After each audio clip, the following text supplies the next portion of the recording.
भारताच्या पहिल्या महिला माजी राष्ट्रपती प्रतिभाताई पाटील यांनी पुणे येथे 78वा स्वातंत्र्य दिवस साजरा केला व भारताच्या लोकशाही व समानतेबद्दलच्या निष्ठेची आठवण करून दिली। त्यांनी सांगितले की भारतात सर्व नागरिक संविधानाखाली समान आहेत व कोणताही नागरिक एक दुसऱ्यापेक्षा मोठा नाही।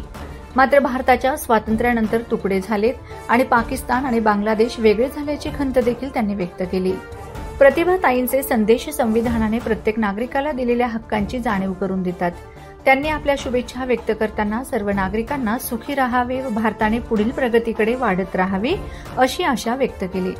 भारताच्या जनतेला स्वातंत्र्य दिनाच्या व गोकुळ अष्टमीच्या शुभेच्छा दिल्यात।